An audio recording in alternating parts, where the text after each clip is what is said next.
안녕하세요. 그레이입니다.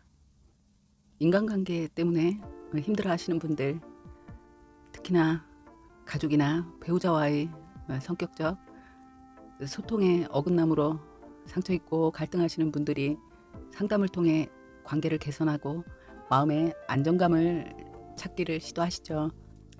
돌이켜 보았을 때요. 나르시시스트 성향의 사람이 상담에 임하는 자세를 직관한 경험이라고 할까요? 그런 경험이 될 수 있을 것 같습니다. 나르시시즘이 강한 모친과 살았습니다. 그 와중에 저는 조금 민감성이 강한 성향으로 태어났던 것 같아요. 그런 제가 스케이프고트의 역할까지 하다 보니 굉장히 많이 힘들게 살았던 것 같습니다. 저희 모친은 제가 후에 보니 나르시시스트 성향이 강한 분이셨습니다. 지금 현재도 그러합니다. 나이든 나르시시스트가 되어 계시죠. 그런데 그건 형제들 모두에게 해당되진 않습니다. 각 형제에게 보여지는 성향은 다 다릅니다. 그 자식마다 부여하는 지위가 다르기 때문이겠죠. 동네 사람들이요, 지나가다가 딸이 예쁘다고 하면요, 그날은 난리가 났습니다. 얼마나 천박하게 행실을 하고 다니면 사람들 입에 오르내리냐고 두드러 맞았습니다. 그리고 어느 날은 뜬금없이 옆으로 서보라고 합니다. 그리고 제가 옆으로 섰을 때요, 배가 나와 있으면요, 여중고 다니는 아이들의 그저 그런 날씬하진 않았을 테니까요. 그 나오는 배 있지 않습니까? 그러면 애 가진 거 아니냐고 저를 눕혀놓고 배를 밟았었습니다. 그런 상황들이요, 제가 고1, 2때까지 지속됐었습니다. 돌이켜보면 40년 전이고요. 지금 시절만큼 자유롭지 않을 때이기 때문에요. 남자 친구조차 없을 때였습니다. 그렇게 당하고 살았었거든요. 그런데 제가 이렇게 엄마에게 맞는 걸요, 가족 중에 누구도 몰랐습니다. 항상 아무도 없을 때 일어나는 일이었으니까요. 제가 큰딸이었거든요. 물론 막내 여동생은 있었지만 워낙 어린아이였기 때문에요. 저하고 11년 차이가 났으니까요. 제가 15, 16, 17 요때 집중적으로 좀 많이 맞았던 것 같은데 5, 6살 요럴 때니까 잘 모르죠. 뭔진 모르지만 제가 잘못을 했다고 저를 때릴 땐 제 얼굴에 그 대나무 바구니예요. 얼굴을 넣으면요, 제 이 어깨까지 그 바구니가 내려왔습니다. 머리에 덮어 씌우면 그런 대나무로 만들어진 바구니를 씌워놓고요, 제 우통을 벗겨놓고 바늘로 가슴을 찔렀습니다. 근데 그 공포를 아시나요? 대나무 사이에 그 아주 앞이 아예 안 보이진 않지만요, 정확하게 보이지는 않습니다. 그런데 다가오는 그 실루엣은 살짝 느껴지거든요. 바늘이 다가와서 그 찌를 때까지 그 실루엣이 느껴질 때의 그 공포, 사실 바늘이 찔렀을 때의 아픔보다요, 그 실루엣이 다가올 때의 그 공포스러운 순간에 그 두려움은 정말 똥오줌을 지릴 것 같은 공포거든요. 그런 걸 누구에게 말할 수가 없었죠. 누구에게도 말하지 못하는 그런 폭행의 시간들입니다. 그걸 유일하게 아는 사람이 바로 엄마 위에 언니였던 이모예요. 그렇게 저를 때리고 있을 때 마침 이모가 집에 찾아왔다가 그걸 본 적이 있거든요. 그래서 그 이후에 엄마는 이모를 우리 식구들과 엄청나게 이간질을 했죠. 이모를 아주 나쁜 사람을 만들고 그 이후에 이모가 저희 집에 드나들지는 않았습니다. 어쨌든 그런 성장 과정 때문에요, 저는 아직도 주사가 너무너무 힘들고요, 바느질하는 게 굉장히 힘이 들었습니다. 그 끝이 뾰족한 걸 못 견디는 트라우마가 있었습니다. 이런 모친이었거든요. 이렇게 자신의 감정이 쓰레기죠.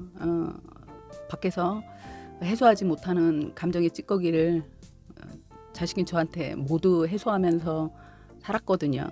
그리고 제가 이후에 공부를 하고 돌아봤을 때 모친이 저에게 했던 행동들을 다 분석할 수 있게 되었을 때 저를 벌주던 방식까지 본인의 트라우마가 있더라고요. 그렇지만 분명한 건요. 그 사건 자체를 이해한다고 해도요. 저의 아픔이 해소되지는 않아요. 그게 왜 안 되냐면요. 본인의 사과를 제가 듣지를 못했잖아요. 그리고 여전히 본인은 그 패턴을 유지하고 있기 때문입니다. 그러나 제가 그건 회복이 좀 됐죠. 내가 못나고 내가 병신 같아서 내가 정말 나쁜 딸이어서 일방적으로 비난받고 폭행당했던 건 아니라는 나름의 합리화지만 객관적 이유가 있는 합리화를 할 수 있게 된 거죠. 그러면서 조금 내 스스로 나의 삶에 내 자신에게 자신감을 갖는 계기는 되었던 것 같습니다. 이랬던 모친이 상담을 받을 일이 있었습니다. 제가 돌이켜서 생각해 보면요, 그때가 모친이 갱년기가 왔던 겁니다. 나르시시스트에게 갱년기가 온 거예요. 이건요, 권력의 패턴이 자녀를 양육하고 자녀에게 절대적 권력자이지 않습니까? 자녀의 생존권을 가지고 있는 절대적 권력자에서 이제 자녀가 사회생활을 하고 독립된 인격체로 자신의 삶을 꾸려나가기 시작합니다. 자녀에게 능력이 생기는 거예요. 이때부터 당연히 나르시시스트도 그 패턴을 바꿔야죠. 자신의 힘은 약화될 테니까요. 이 패턴이 이제 절대 권력자에서 희생자 코스프레로 자녀에게 죄책감을 심어주면서 효도하도록 조정하는 시기이거든요. 이렇게 변화할 시기가 되었던 겁니다. 늘 가족의 관심이 모친이어야 했는데요. 이때 아버지께서 뇌졸중을 앓게 되셨습니다. 그러다 보니 모든 자식들의 관심이 아버지에게 집중될 수밖에 없죠. 병원에 모시고 다니고 몸에 건강에 좋다는 그런 약도 좀 해다 드리고 이런 과정이 있었습니다. 그랬더니 뭐 살기 싫다는 둥, 죽고 싶다는 둥, 뭐 여기저기 아프다는 둥, 그게 질투하는 겁니다. 아픈 아버지지만, 아픈 남편이지만 나보다 관심을 더 받는 걸 못 견디는 거예요. 그래서 매일 아프다고 하니까, 그런데 어디 딱 집어서 아픈 곳이 있는 건 아니었기 때문에 종합병원에, 그때만 해도 지금처럼 건강검진이 일반적이지 않을 때였어서요, 종합병원에 건강검진을 신청해서 받았습니다. 그랬더니 그 결과가요, 너무 건강하다고. 그래서 마지막으로 그 정신과 검사까지 하게 되었습니다. 그 정신과 검사를 할 때는요, 제가 그 심리학 쪽 공부를 조금 하고 있을 때여서요, 그 생각을, 조금의 기대도 있었습니다. 의사가 모친의 그런 성향을 조금 발견해 주지 않을까?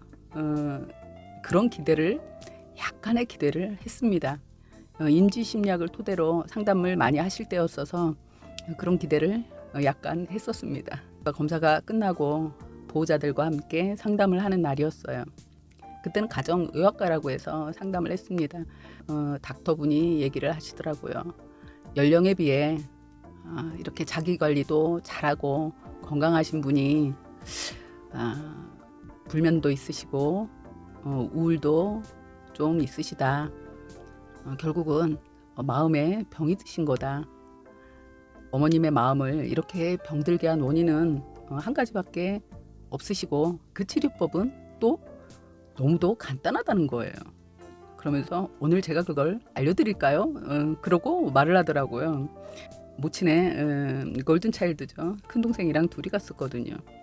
그래서 저희가 네, 알려주세요. 그랬더니 이건 자식들의 협조가 필요하다고 하는 거예요.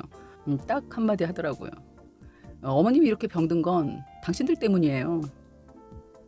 당신들이 시집 가고 장가만 가면 바로 완치되십니다 라고 했습니다. 그런데요, 저는요 지금도 그걸 잊질 못해요. 그 의사분이 어머니가 이렇게 마음이 병들게 된 한 가지 원인은 바로 당신들 때문입니다라고 이야기하는 순간에요. 그 어머니의 얼굴에 돌던 화색이 돈다고 우리가 얘기하죠. 흔히 화색이 도시더라고요. 기세 등등한 들었지 이것들아. 그러니까 니들이 나한테 잘해. 이런 느낌 있죠. 쓱 흘겨보는 저희를 특히 저죠. 위아래로 쓱 흘겨보면서 얼굴에 그 묘한 미소를 지으면서 그 화색이 도는데 그 눈길을 보는 순간 저는 소름이 정말 모친이지만 소름이 쫙 돋더라고요. 엄마에게 의사의 말은요. 30 중후반의 자식들이 결혼도 못하고 이러고 결혼도 안 하고 이러고 있으니 부모님이 힘든 거다. 너희들이 독립을 해라.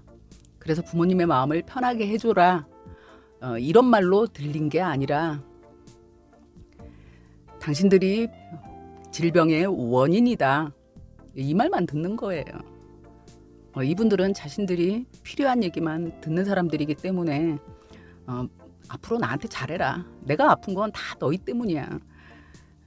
그렇게 본인은 듣고 해석을 하는 거죠. 그런데 저는 그날 이후 어떻게 됐을까요? 사실요.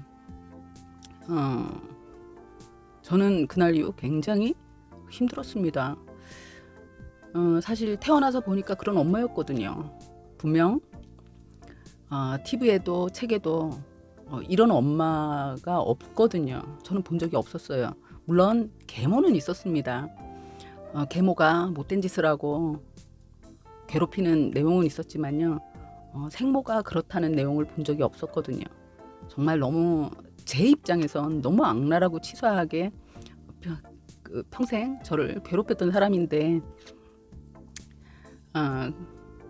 어쨌거나 나는 이런 엄마를 만난 거고 그런데 이런 엄마가 힘든 건 다 이런 엄마를 힘들다고 생각하는 건 내가 나쁜 거고 내가 못나서라고 내 스스로요.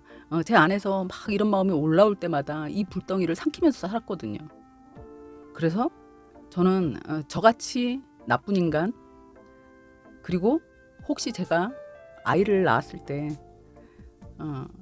저같이 이 부모의 어떤 행동에 대해서 의심하고 나쁘다고 생각하는 그런 못된 인간을 낳게 되는 것도 겁이 났고요.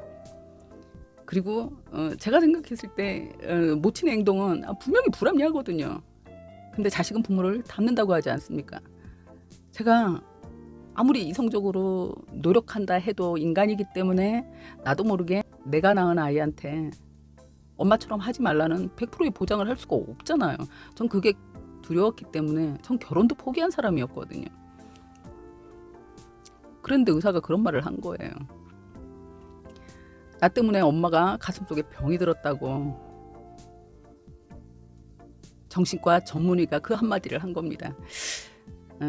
살면서요 처음으로 사람에게 사리를 느껴봤습니다. 이게 사람을 죽이고 싶다는 마음이 이렇게 생기는 거구나.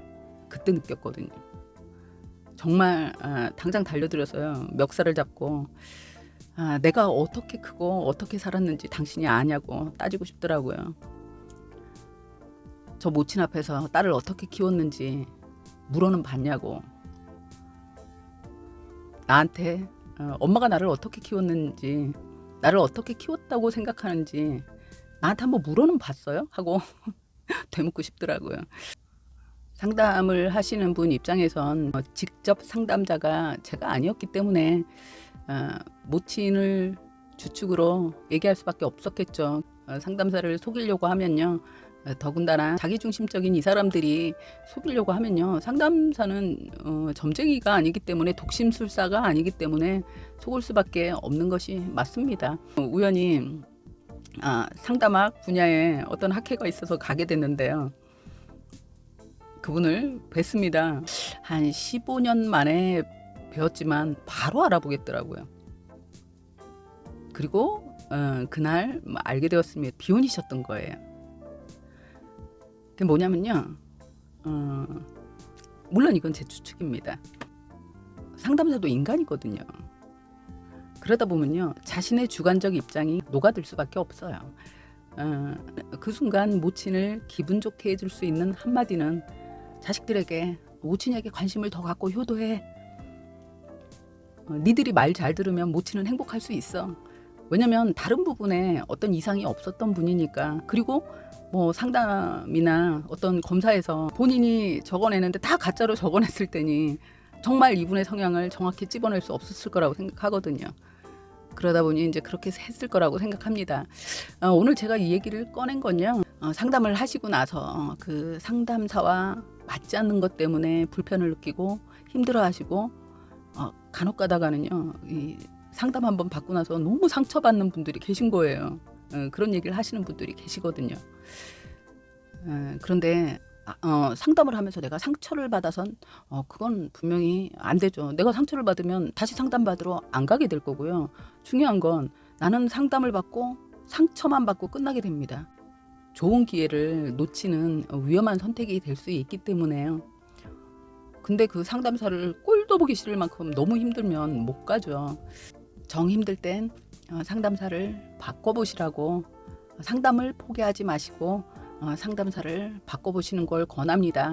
하다못해 객관적으로 아픈 부위를 찝어낼 수 있는 육체적인 이런 물리적인 상처에도 병원을 세 군데는 가보라고 하지 않습니까? 오진이라는 건 나올 수 있거든요. 상담 자체를 불신하진 마시기 바랍니다.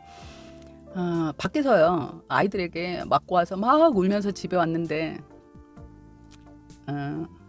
나를 안아주면서 그 나쁜 새끼 내가 가서 때려줄게, 이런 엄마만 있지는 않은 거지 않습니까? 맞고 울고 왔는데 왜 자꾸 처맞고 다니냐고 야단치는 엄마도 있고요. 긍정적으로 생각해, 그렇게 맞다 보면 맷집이 좋아지잖아, 이런 뜬금없는 엄마도 있을 수 있고요. 대체적으로 다양한 경험, 다양한 임상 경험을 가지신 분들은요, 그렇게 밖에서 아이들에게 맞게 되는 과정을 되돌아보면서 다시 또 그런 상황, 그런 환경에 놓이게 되었을 때 그런 상황에 대처할 수 있는 힘을 길러주는, 그런 힘을 기를 수 있는, 제시해주는, 그 길로 갈 수 있는 디딤돌의 역할을 해주시는 거라고 생각합니다. 그리고 분명한 건요, 그 디딤돌을 디디고 건너가는 건 바로 여러분의 몫이기도 합니다. 업어서 건너줄 수는 없어요. 감사합니다.